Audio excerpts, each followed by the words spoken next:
Hey, creative. Are you ready to discuss profits, the money, the ways to make it happen? The Profitable Creative Podcast is for you, the creative, how you define it. Videographers, photographers, entrepreneurs, marketing agencies, you get it. CEO of Core Group and author Christian Brim interviews industry experts, creative entrepreneurs, and professionals alike who strive to be creative and make money at the same time. Sound like you? Tune in now. It's time for profit. Welcome to another episode of The Profitable Creative, the only place on the interwebs where you will learn how to turn your passion into profit. I am your host, Christian Brim. Special shout out to our one listener in Mount Juliet, Tennessee. Sounds like a lovely pastoral place. Thank you for listening. Joining me today, Richard Moore with Art of Sell. Sir Richard. I don't know why. You're probably not a knight, but with the accent, I feel like it's obligatory. Welcome to the show. You're not the first, Christian. Thank you, firstly, but you're not the first. A lot of people were like, "What is it, sir?" I had someone the other day ask that, and I'm like, "Well, no, but hey, let's map towards knighthood. Why not? It's a good goal." Absolutely. I mean, it's like, I never knew exactly what Esquire was, and I see a lot of people, I thought it was legal, but like, evidently you can just put Esquire at the end of the name and like that's, you can. It'll make you look fancy if you just put Esquire at the end. And yes. Yeah, a lot of the knighthood you can't, but you can become a lord in some ways if you either know the right person or buy a bit of land in a certain place. There are schemes on the internet giving, you're lord of like a square foot in Scotland, but it still counts. Well, yeah. I mean, if you're a lord, you're a lord. That's Indeed. it. So tell the listeners, what is Art of Sell? So Art of Sell is one of my newest creations, about a year old now. And I wanted to go further than sales training and coaching, being the Richard Moore show whenever I help people. And that's really what it's been for the last 10 years before that. So what I decided to build was a community where sales education was the focus, but specifically helping people feel comfortable about more elegant approaches to selling. And the reason why it wasn't just about the Richard Moore show is that whilst I can teach some things, it would be wildly arrogant to think I know all things of all the areas of sales and adjacent topics. And so the model's really simple. We have workshops on a Tuesday, and on a Thursday we have masterclasses, but the masterclasses are run by absolute superstars. So we've been really kind to bring in guests. I've literally, before recording this, I was reading a bit of Hooked by Nir Eyal, and he is doing a masterclass in a couple of weeks' time, for example. So, there's a lot of these interesting areas of sales. Storytelling is popular at the moment, and so we had the sales trainer from Accenture do storytelling.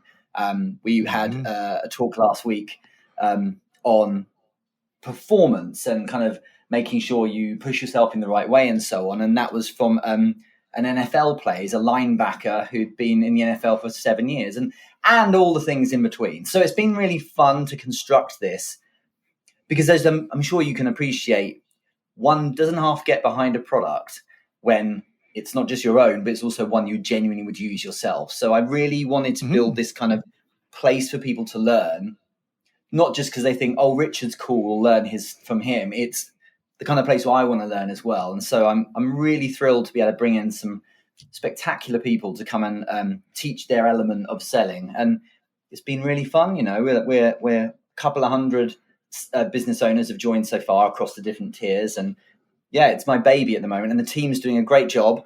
And it's it'll be a year in the coming months. So I'm really looking forward to a bit of celebration. Congratulations. Thank you. So exactly. Okay, maybe you said this and I missed it. You'd been doing sales training and coaching before. What prompted this change or this birth of this new thing? Such a good question. So to give you background, will help answer the question. So 22 years ago, I started selling in the city in London, and I did 10 years in corporate, all the way up to sales director. Then 2014, I left and started my own business. And for 10 years, it was selling, coaching and training, and always I was needed to be present. And 5 years ago, I built this thing called the LinkedIn Client Accelerator, which is hundreds of companies. And I, again, show up and have to teach them every week. Or I should rephrase to I get to teach them every week.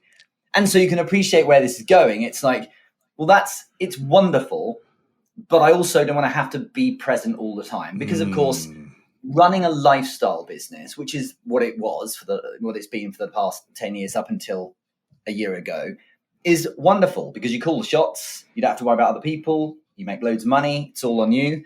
But it's nice to be able to say, hey, let's have other people provide the product too. And so I'm essentially trying to build in a bit of redundancy there rather than me always having to be present for every element.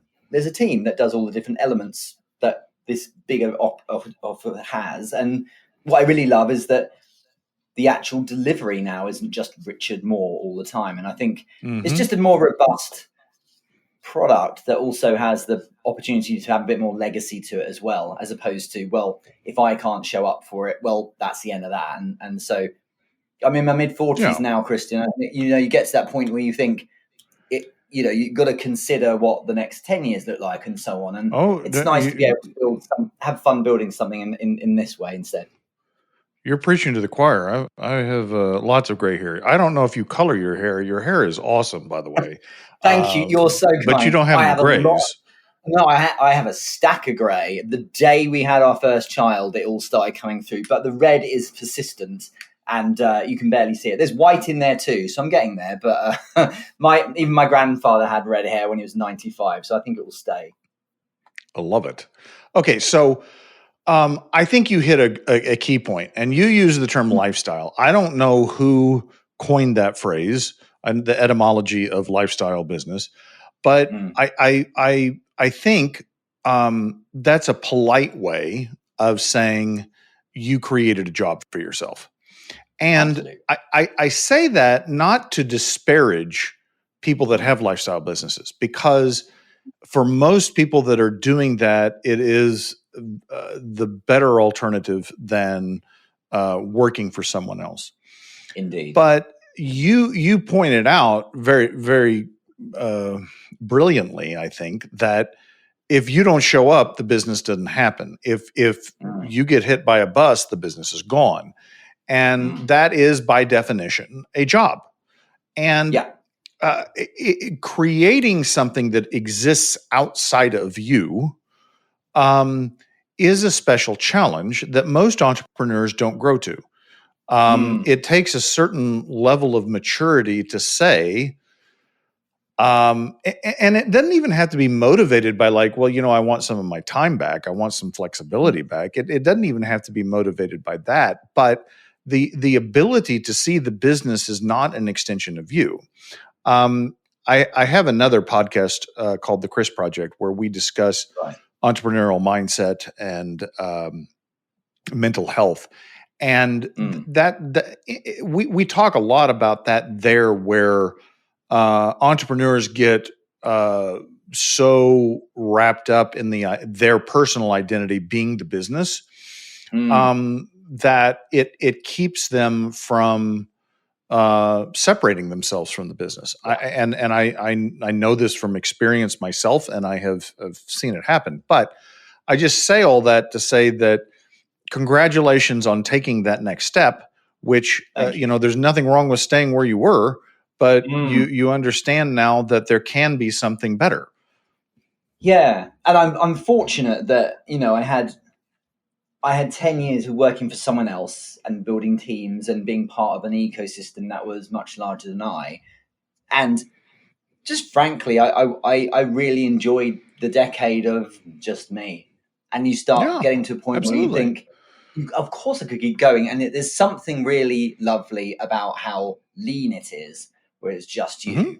But you're right. It's partly that I was making sure things were safer. It is incredibly unsafe to be an employee, but also, unless you know what you're doing or work it out at least swiftly, it's unsafe to be essentially a freelancer looking after just yourself, because anything could happen, like you rightly say.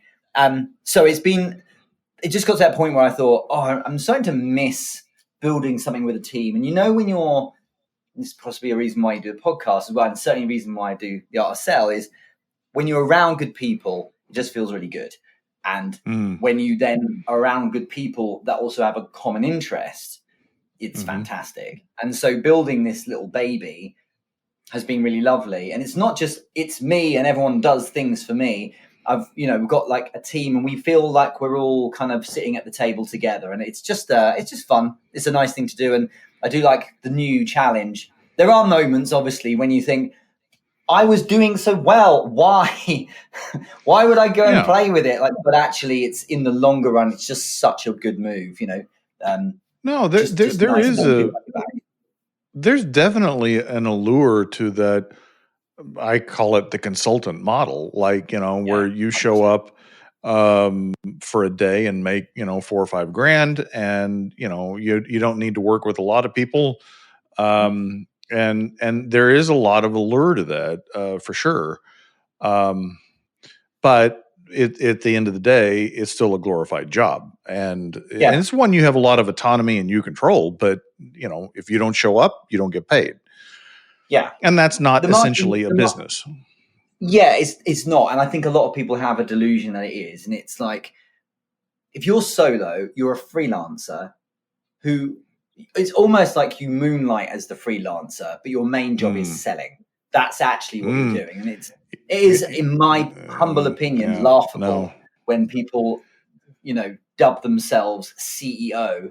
And it's like, you're on your own. Like, where's the rest of your board then? And it's just ridiculous. And I think a lot of people have these delusions of grandeur. It's like, you're a freelancer. Just, it's cool. Right. It's okay, But I just think there's, but sometimes the margins are wonderful, as you rightly say. But it's just something really stimulating in finding new challenge. And I think I like, if you conquer something, sometimes it's like, okay, cool, chapter done. Let's see what's next. What we don't want to do is, or some do, but I personally don't want to just do the same thing. Even if there's iterations of it over the years, I wanted it just felt right, to try something different. I love it. Let's move to sales, because that's one of my favorite. I would self-identify as a salesperson, where a lot of people would find that moniker schmarmy or slimy, like people don't want to be identified as a salesperson. I think I'm quite good at it, actually. I think that the art of sale is a fascinating one, because primarily it's the art. You're dealing with the science and the art of human behavior. And I think that I'm just going to tell you my thoughts, and then I want to get your opinion on it. I think you said that the entrepreneur is really a salesman freelancing as a freelancer. I don't know. A salesperson moonlighting as a freelancer. Okay. Yes. Thank you. Okay. So, I think that in most businesses of sizes, say up to $1 million in revenue, you are the best salesperson. Like, no one can sell your product, your company, your service better than you can. I think most entrepreneurs that go into business have some sales capacity innate in them, but maybe not experience. There are some that have trouble that I've run across of I just am not comfortable selling, but I think that's the minority. I think at the end of the day, sales is emotional. And everybody buys based upon emotion, and then they fill in the gaps with rationalization. And I think the biggest mistake I've made, and I've seen other entrepreneurs make, is they feel like they've got to fill in that rationalization gap rather than to stay in the emotional. And that manifests itself by talking through the sale. You're getting these these buying signals, these emotional words from a prospect, and like, oh, I gotta do something more. I've got to tell them how good the features and the benefits of my product or service, and it's like, no, you really don't. Yeah, exactly. What are your thoughts? No one ever bought an iPhone because of how many megapixels the camera has. No one ever. The theory shows it's like maybe 8% or something like that of people buy specifically for the thing it's made of. The same with a Ferrari. You buy a Ferrari because you think you'll have more sex and it helps your ego. You typically don't buy it because you love the way they design this particular element of it.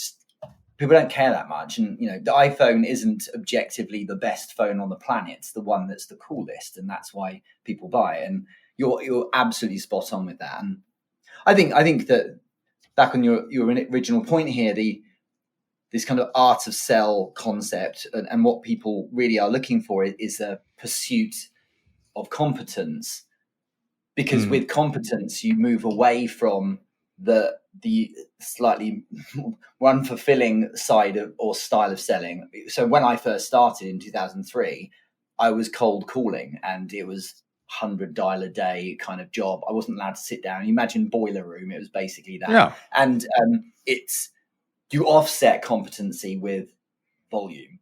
So the pursuit of competency is really important to people because they consistently express how wonderful it feels when they kind of unlock those lines or those new ways of looking at things. And I do love it when someone says something like, "Oh, I didn't realize I could say it like that." And it just seems to work better. And they feel like a lot of people know what to do. It's like, get the right person, tell them the right thing, get a sale, but they don't want to do that because that feels awful and awkward. But when you load them with the right lines and saying things to say, or the right approaches or methods, suddenly they can at least see themselves do it. And then when it clicks, it's just beautiful, isn't it?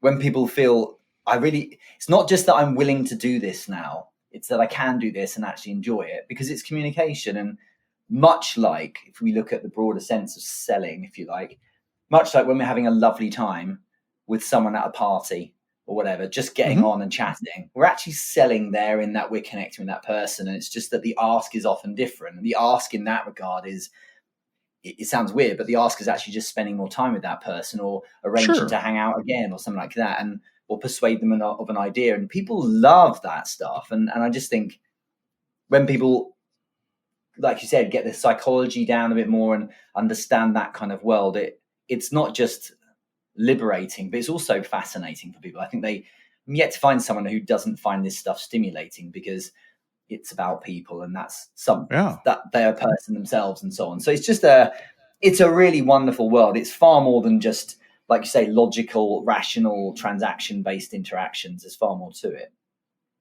Yeah, and right next to selling is pricing. Like, that's another one that I find absolutely fascinating, but that's not the topic we're discussing. So, I will.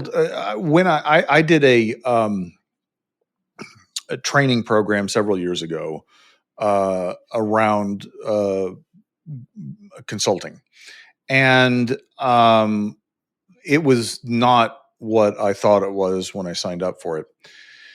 But one of the key takeaways I took from that experience, especially in regards to sales, is this idea that you had to release your expectations before you started the sales call or the sales meeting, whatever. Because if you have expectations, that generates feelings, and it directs the conversation in a way that you want it to go. And that ultimately, like your example of a dinner party is great. Like, if you went in with the expectation at a dinner party of like, I've got to schedule a follow-up meeting with one of these guests, right? Yes. Like, that's in my head. It changes the whole dynamic, right? As opposed to, I'm just going to go and I'm going to enjoy the experience, and whatever happens, happens.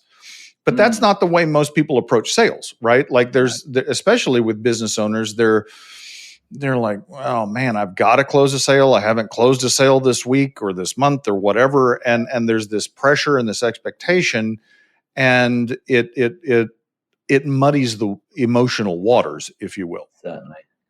I fully agree. And a really great way to look at it is to say, I don't know what they'll buy yet.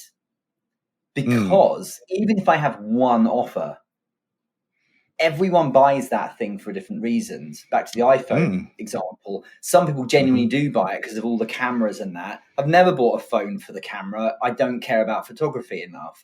Some people buy it for the I/O. Other people buy it because all their friends buy it and they want to fit in. So we're all buying it for different reasons. And what's so interesting about what you're saying is that the prevailing way that people sell, and they don't even realize they're doing it a lot of the time, is they sell the way that they want to sell as opposed to the way the buyer wants to buy. And there's a wild difference there. What we want to do is for them to go, cool, I'm on board, I'll follow every step. Whereas the buyer will be often a lot more meandering. And it's our job, of course, to work with that. So I like the idea of going in saying, I don't know what or how they'll buy yet, but should the opportunity arise, I can gently steer into that, and I can certainly prescribe a solution. But it starts with being human with someone, so we need to establish a proper connection and take it from there. So, yeah, you're quite right. And if we go in with a massive bias towards selling in a particular way, often that fails as well, even if that is an inbound lead. Purely because we might be so intent on selling a particular feature or a particular area and miss the fact that they're really keen on something else, And I just think you're not buying it. You're the one selling it. They're the one buying it. So it needs to be based on what they're after. But that is often a bit of a problem for those who aren't selling someone else's product. They're selling their own because they're so desperate to indulge in, remunerating facts and details about how cool this part is, that, because it's their baby and they spent ages tinkering on it and polishing it, and the other guy doesn't care and they never ask. They're interested in the bit they're interested in, and we need to uncover that. Well, and I also think a lot of entrepreneurs do that because they lack confidence, especially starting out. Like they feel like they have to establish their bona fides. Like, let me tell you why this is such great. What all goes into it, right? But to your point, they don't care. I think there's something to what you said around they sell it a certain way or the way they want to sell it. I would add to that potentially they sell it the way that they buy it. They buy things, right? Indeed. So I had a conversation with one of our salespeople recently, and I said, it's clear to me from what you're saying that you don't see the value of XYZ. And she was kind of taken aback. She's like, well, what do you mean? I'm like, well, just the way you talk. Like you're not making the connection for the value that like you can see it. And you're the type of person that will not sell something to somebody, something they don't need, right? And so this ability to make that value connection for yourself is inhibiting your ability to sell, because that's the way you buy, right? And so the conversation was around like, okay, how can I help you understand and believe in the value for you?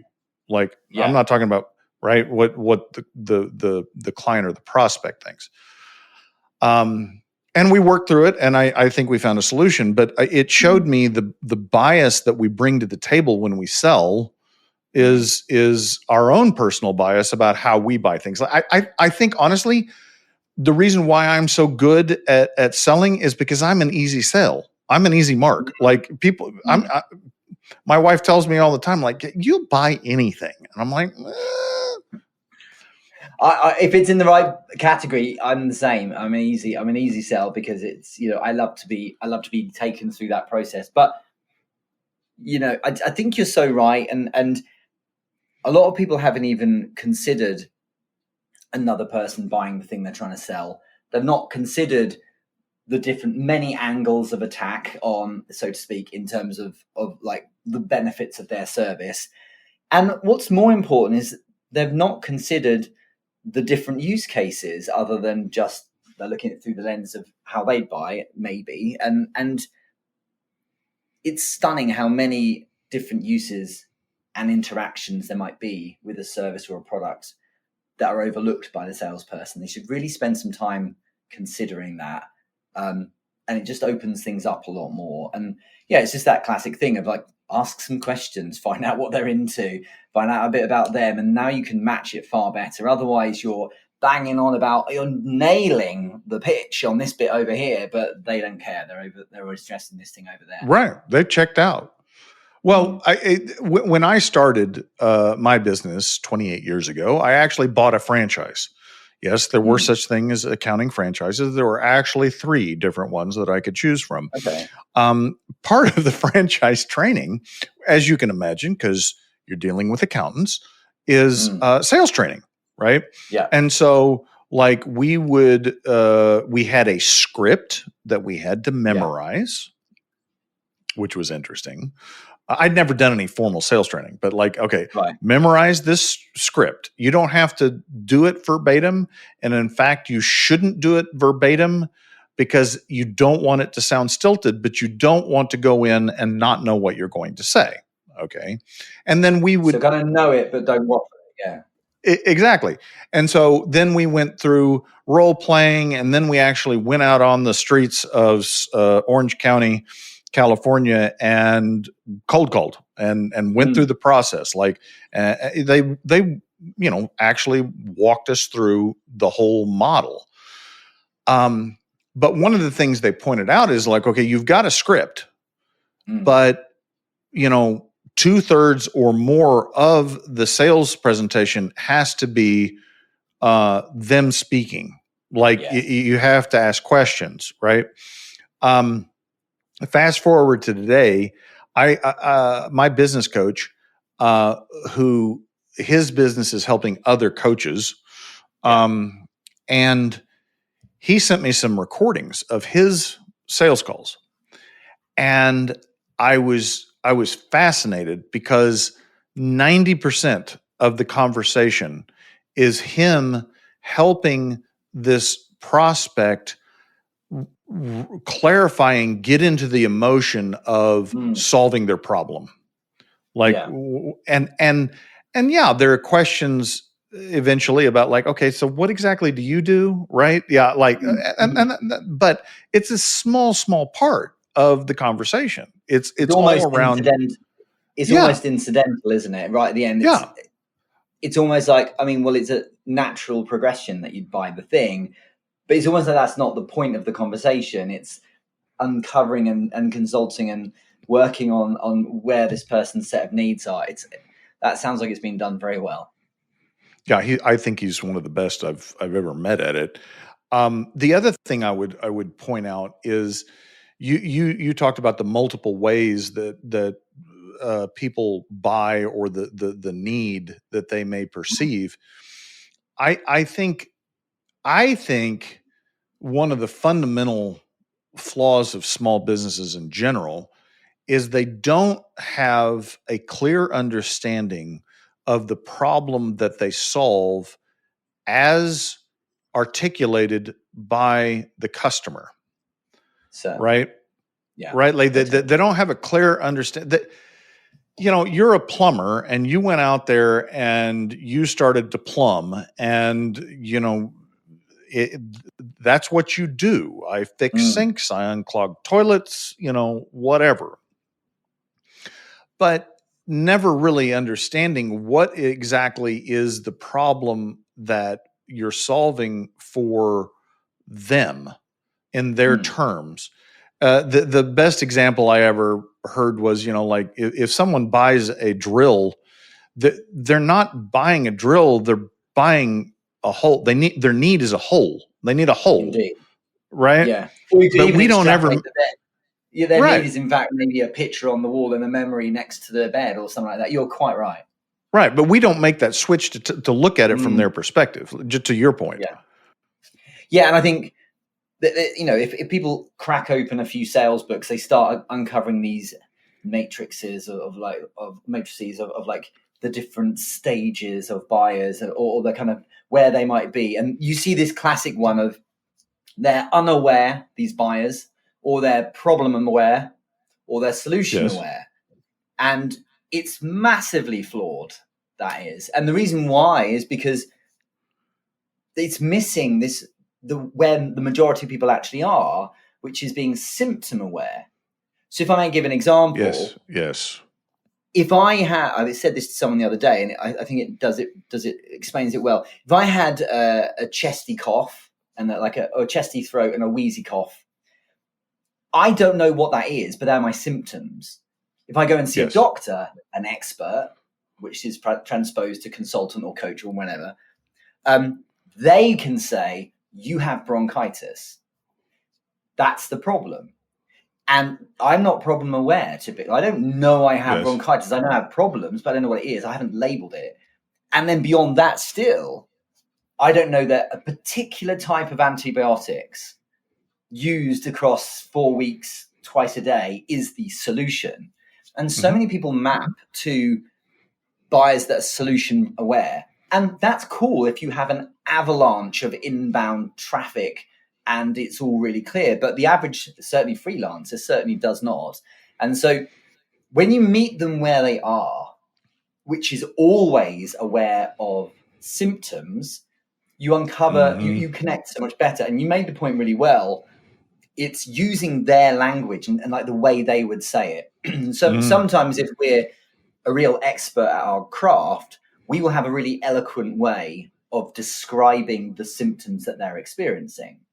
But that doesn't land. That's, again, not meeting them where they are. The better way to do it, and I'm talking now about, say, content, if we're going to write a post and appeal to the right people in the right way, we need to meet them at symptoms, not problems or solutions, but also meet them using their vernacular.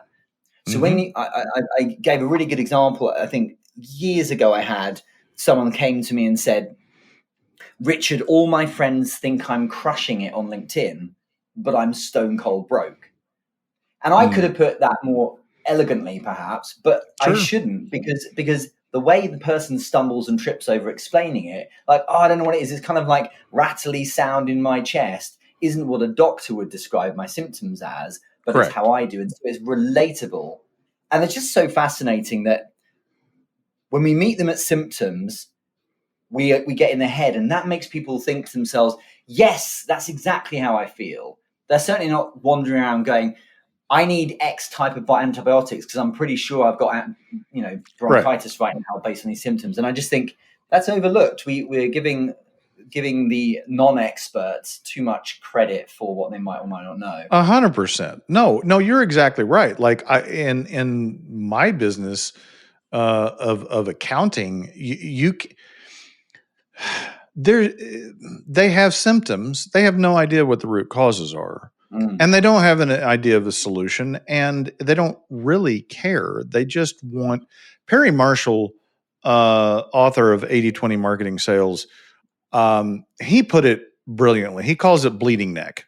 And it's like, you don't care about anything when your neck is bleeding. You want it to stop. Yes. And that's a symptom, and that's where you have to meet them. Like, don't complicate it. And the other extreme is where people fall into trouble. It's just because someone has a problem or a symptom of a problem doesn't mean it needs to be fixed. I have plenty of, I'm sure you have a wonderful life, but just like me, I'm sure you have problems, everyday problems. You know, it's like a squeaky door in a cupboard or some issue somewhere that you are like more than happy to tolerate. You know, yes, you could hire someone to do a job for you, but it's like, it genuinely is a 20-second job, and like it's just not worth it. Whereas other things are bleeding neck problems. And I think that sometimes people are selling, unless they're selling them in the right way, they're selling a thing that is not a bleeding neck problem. And people are like, you know what, it's way more hassle to change than just to continue with this. Of course, that's not the same for everyone, but it's something to be clear on. And I remember when someone first used that term with me, bleeding neck, and I was like, that's it. That's how you describe it. And like, we go hard on that particular symptom or problem. And And people are like, thank you. Someone who Yes. gets it. That's exactly Yes. what I'm going through. It's quite interesting as well, isn't it? That when you find the bleeding neck problem, often people they don't appreciate that others might be experiencing it as well. It's quite amazing. Yes. They're like, oh wow, so you've seen this before. And so when you have this air of, oh, you're like everyone else, it's all like everyone always says this kind of thing, and I know what to do. That's why we go to doctors, because it's Yes. like it's the unknown for you, and we're panicked and worried about our bleeding neck. And the doctor's like, oh, it's fine. They come, like, accuser people have this problem all the time, and I know what to do. And that's why I have a thing called the doctor method, because it plays to that process so well. When you go to an expert, it's because culturally you've decided in your head that person will just know what to do. And when they follow through with knowing what to do, we naturally position ourselves as someone looking up to them as our expert. Mm-hmm. And of course, then when they prescribe a solution, we're like, okay. And it's why it's so much easier to sell when we position ourselves as an authority in that particular space, which we help people with. Yeah, and back to your initial analogy with the physician, like you don't care that the problem is bronchitis. You don't need to name it, and you don't care about the solution. You want to stop wheezing, right? You want the symptom to go away. But so many people. So I think one of the best examples of this is if I've got a flat tire, I need the mechanic to fit the flat tire. So that you've used look at how people use content nowadays. It's a blind spot for so many that they will talk about their tools so much. And it would be like a mechanic selling me on how great their air compressor is. I don't care. I need my tire to be fixed. And I've got the best jack in the world. I could lift 6,000 tons with this thing.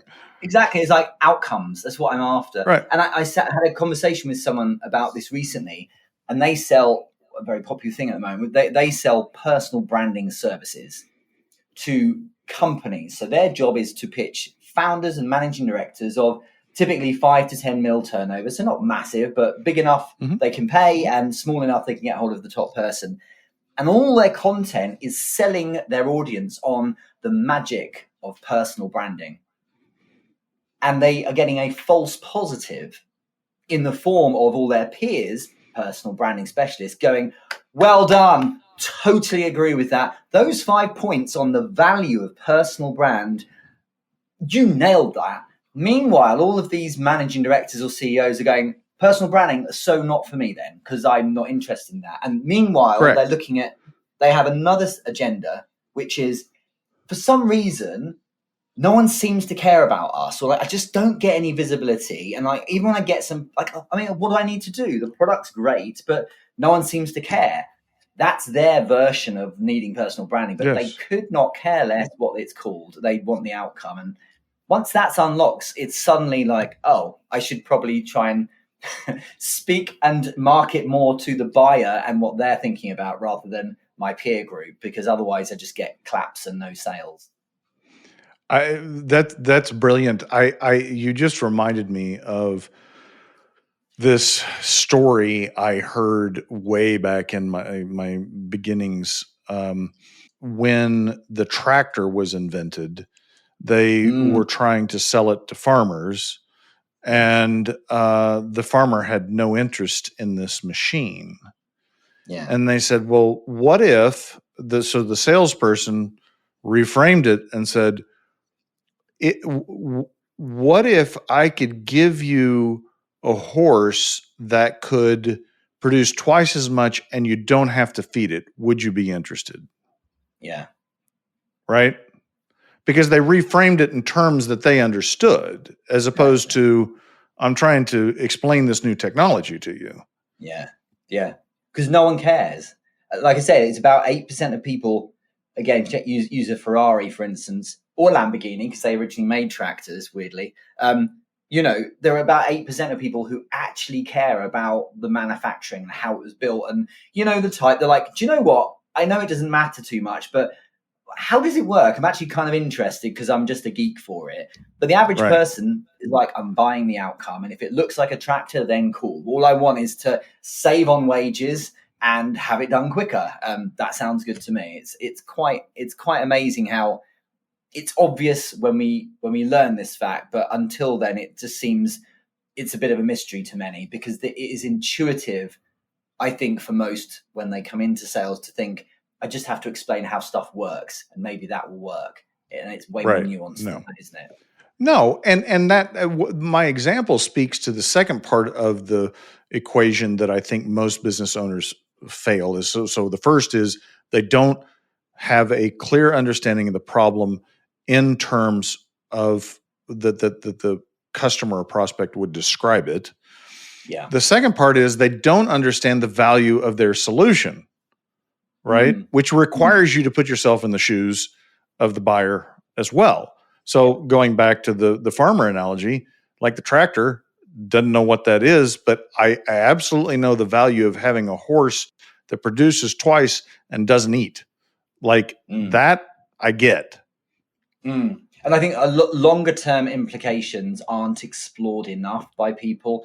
A lot of consultants and a lot of coaches as well have this thing of they still look at the value they're offering in terms of the moment when they teach a thing, and that being useful in a knowledge based point of focus. What they're not considering is you've now given that information to someone. You've taught a man to fish, essentially. They can now use that in perpetuity, and downstream, that's potentially millions in money saved.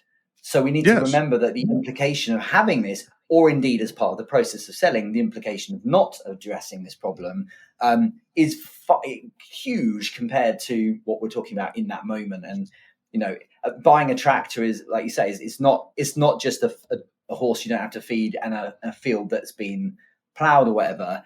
It's that times the number of days in which you run a farm, and like that extrapolates wildly, and that's so overlooked. And I often say that certainly to coaches who help with people around their mindset. You get everything from burnout coaches to performance coaches and everything in between, and they often think along these terms. And I say, remember, this is transformative stuff. This potentially changes the trajectory of someone's life. This is not 4 weeks of coaching. This is a new level for that in person's entire existence, or at least you feel it should be, right? And so I think when we come in, when we meet them with a transformation, and that's why it's so crucial that people have. It's a big takeaway, I think, of this part of our discussion is if people have a sense of what is my big transformation that I'm giving that person, that should light you up. And in turn, that will make you feel excited about helping someone, in absolutely. And you should try and explain that to accountants, because last year I was having this conversation with my team. I'm like, we don't sell accounting, bookkeeping, payroll, tax preparation. Those are all features and benefits. Like that's not what we sell. What we sell is the transformation of the feelings around money. They go from being anxious, worried, stressed to calm, peace of mind, right? That's what you sell. And like you're getting these accountants like, I don't get it. Like, how do you fit that in a spreadsheet, right? Like, I mean, like, and they're not doing the selling, so I'm not trying to turn them into salespeople, but I'm like, at the end of the day, you need to understand that you're selling the transformation.